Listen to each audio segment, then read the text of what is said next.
现在的中国有一个很大的、很严重的一个情况，那就是 A video recently circulated online showing a 13-year-old child saying, I cannot turn a blind eye when my country makes mistakes.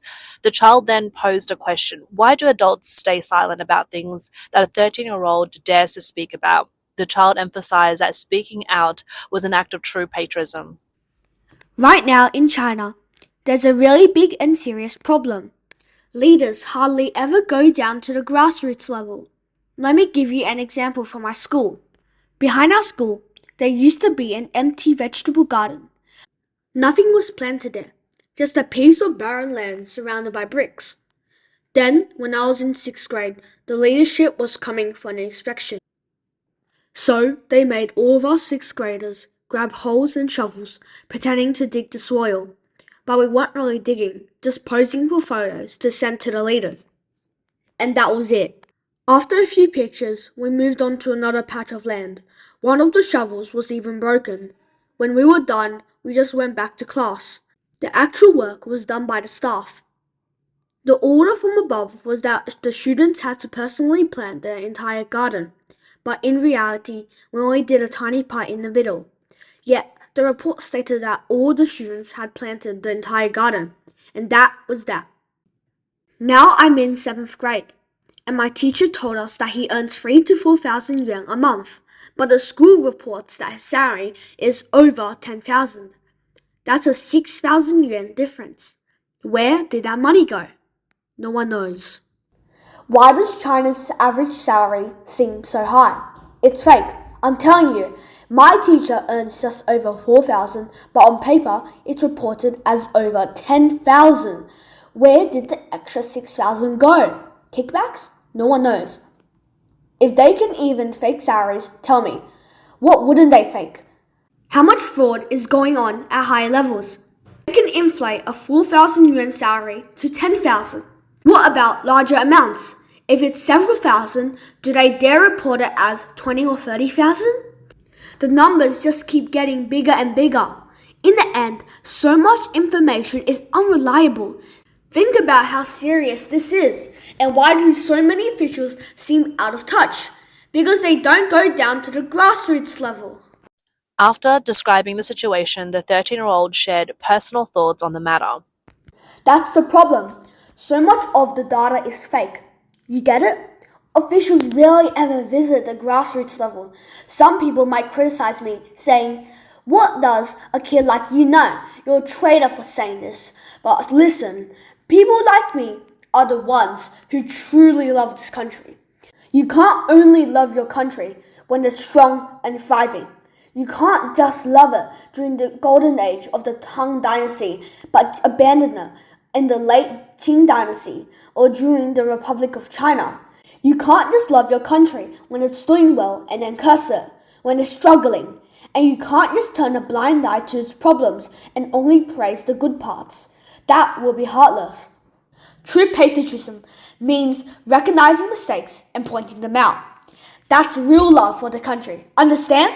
So when I speak out about these problems, I'm not just criticizing.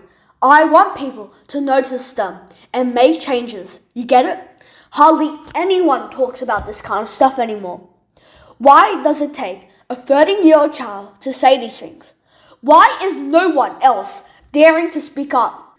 Why is it that only a 13-year-old dares to say what adults won't? Think about that.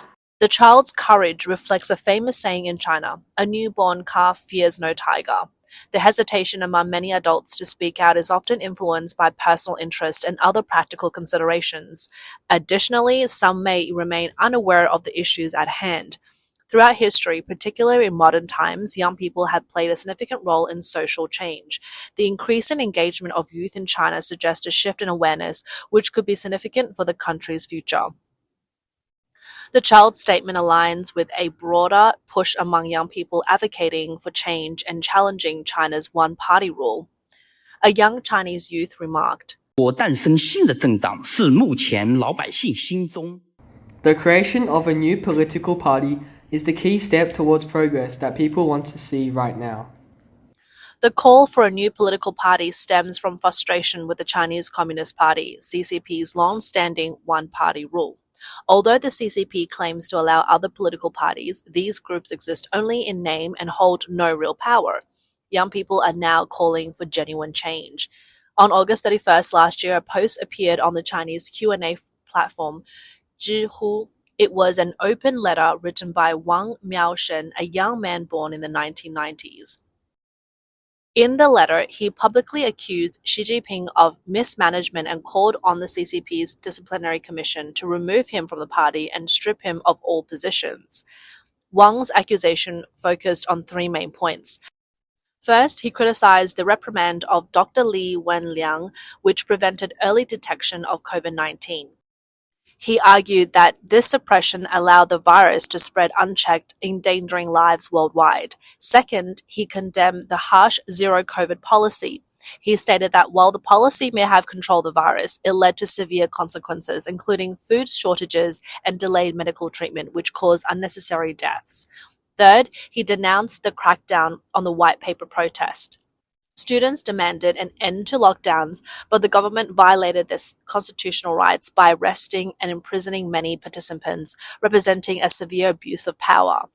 Wang argued that as China's top leader, Xi Jinping bears full responsibility for these failures. In an interview with overseas media, Wang recounted his attempts to publish his letter on Chinese platforms. I wanted to post my report on websites inside the firewall, so I tried 3 times. First, I uploaded it to Douyin, but before the video even went live, my account was completely banned. Then I switched to Weibo and posted the text.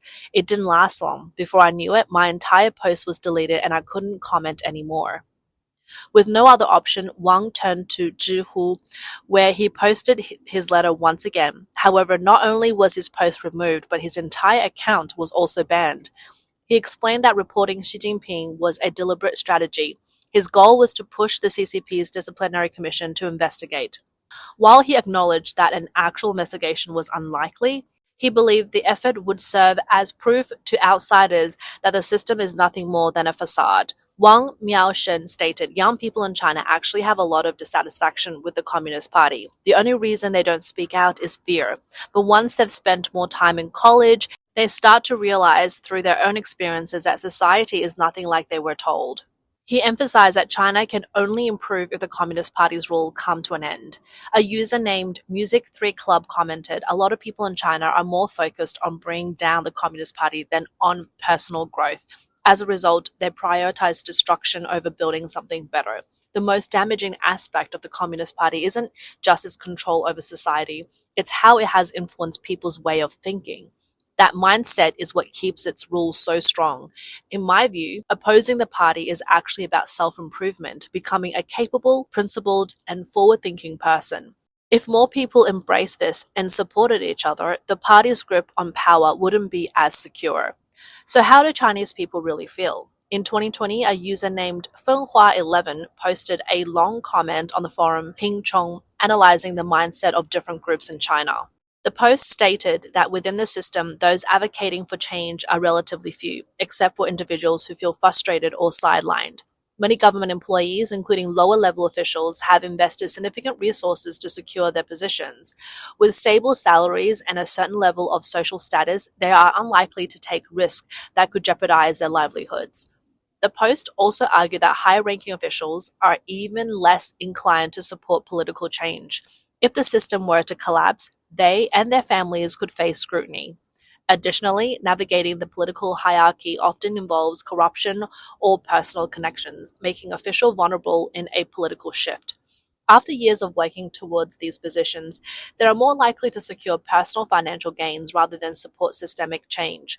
In the event of social unrest, many believe these officials would be more inclined to suppress movement rather than participate in them. Opinions are even more divided among business owners. Some outspoken entrepreneurs do favor change, but most will not take action unless they are directly targeted by officials, such as having their businesses destroyed or their assets seized. Others fear that political instability could devalue the yuan and crash the housing market, wiping out their wealth. A third group resents government policies but does not necessarily want a revolution. They prefer a more business-friendly leader, but not a change in the system itself.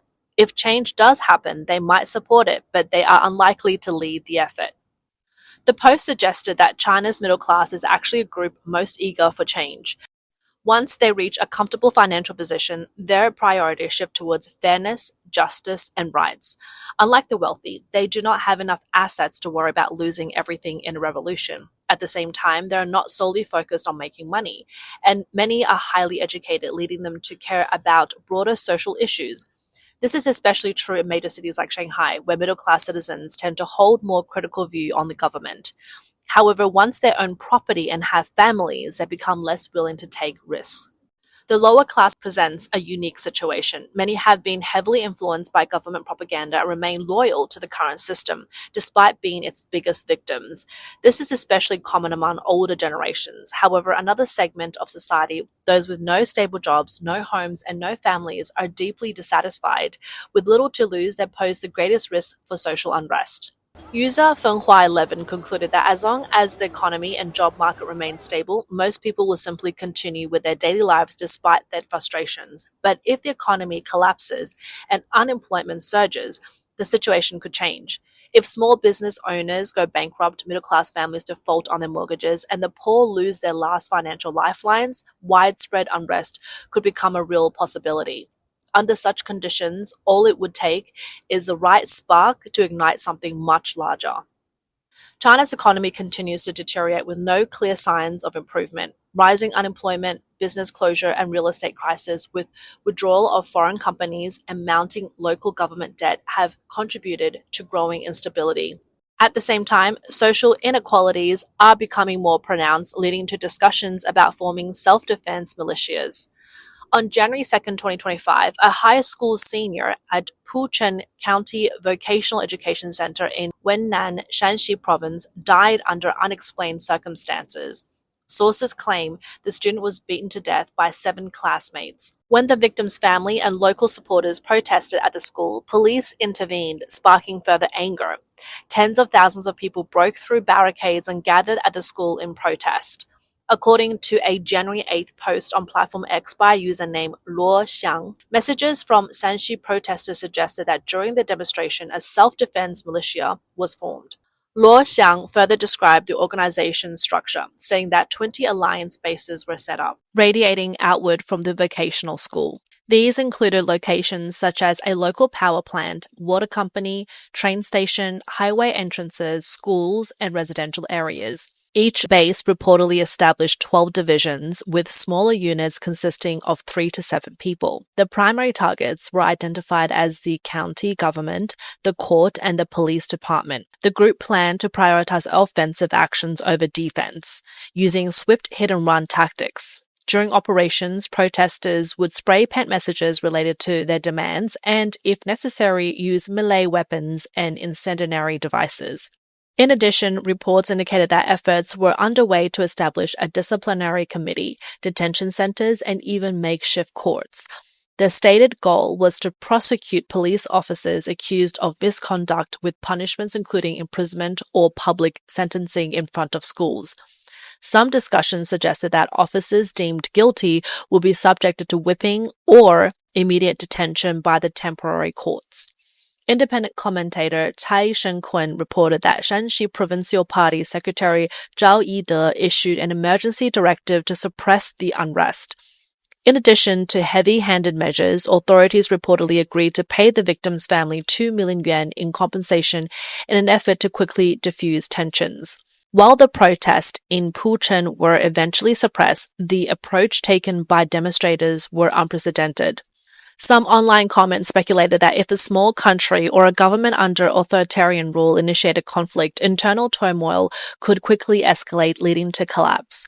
Others suggested that a major political reset was necessary, with calls to dismantle the Communist Party and establish a new system.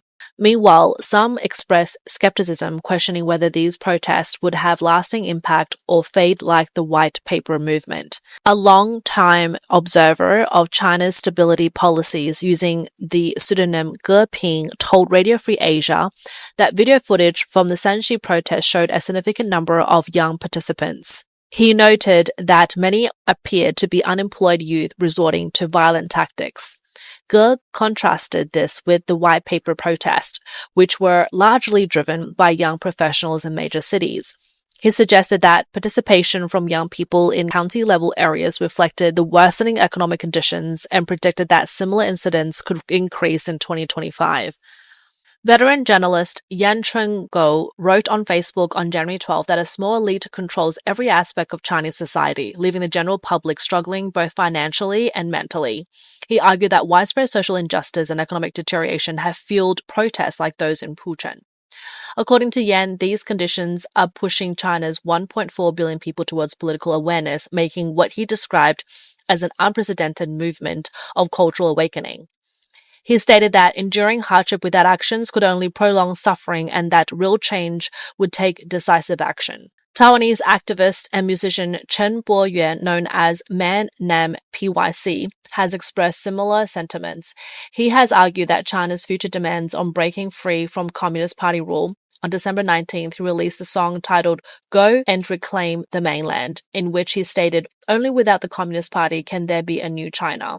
Only without communism can people escape a life of servitude." His message called for an end to political control and for China to become a nation where people, whether adults or even 13-year-old children, can freely speak the truth.